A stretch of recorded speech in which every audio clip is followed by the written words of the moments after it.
ಸುಮಾರು 10-20 ದಿನಗಳಿಂದ ಧರ್ಮಸ್ಥಳಕ್ಕೆ ಅವಹೇಳನ ಮಾಡೋ ಕೆಲಸ ಆಗ್ತಾ ಇದೆ. SIT ವರದಿ ಬರಲಿ, ಅದಕ್ಕೆ ನಾವು ಭಯ ಬೀಳಲ್ಲ. ವಿರೋಧ ಪಕ್ಷದ ನಾಯಕ ಅಶೋಕ್ ವಾಗ್ದಾಳಿ ನಡೆಸಿದ್ದಾರೆ. ಸರ್ಕಾರದ ಹಣ ಪೋಲ್ ಮಾಡಿ ಹಣ ವ್ಯರ್ಥ ಮಾಡಿದ್ರಿ. ಅನಾಮಿಕ ಮುಸುಕುಧಾರಿ ಸರ್ಕಾರಕ್ಕೆ ಮುಸುಕು ಹಾಕಿದ್ದಾನೆ.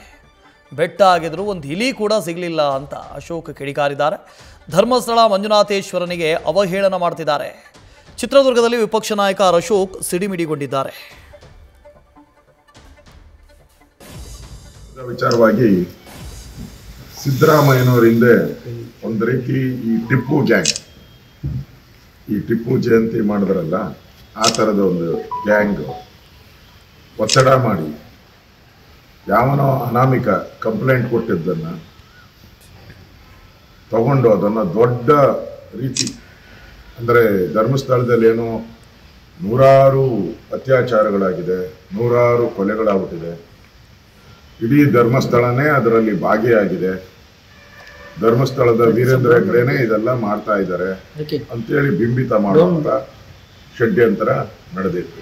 ಇಲ್ಲಿ ಏಕಾಏಕಿ ಅವನ್ಯಾರು ಅನಾಮಧೇಯ ಬಂದ್ಬಿಟ್ಟು ಇಲ್ಲಿ ನೂರಾರು ಕೊಲೆಗಳಾಗ್ಬಿಟ್ಟಿದೆ ಅಂದ ತಕ್ಷಣನೇ ನೀವು SITನ ರಚನೆ ಮಾಡಿದ್ರಿ. ಮಾಡಿ ಸುಮಾರು ಒಂದು 15-20 ದಿನ ಬೆಳಗ್ಗೆಯಿಂದ ಸಂಜೆವರೆಗೂ ಬರೀ ಧರ್ಮಸ್ಥಳನ ಅವಹೇಳನ ಮಾಡೋದು. ಅವನು ನಾವು SIT ಮಾಡಿ ಅದರ ವರದಿ ಬರಲಿ, ನಾವೇನು ಅದಕ್ಕೇನು ಭಯನೂ ಬೀಳಲ್ಲ, ಯಾವ ಹಿಂದೂ ಸಂಘಟನೆನೂ ಅದಕ್ಕೇನು ಭಯ ಬೀಳಲ್ಲ.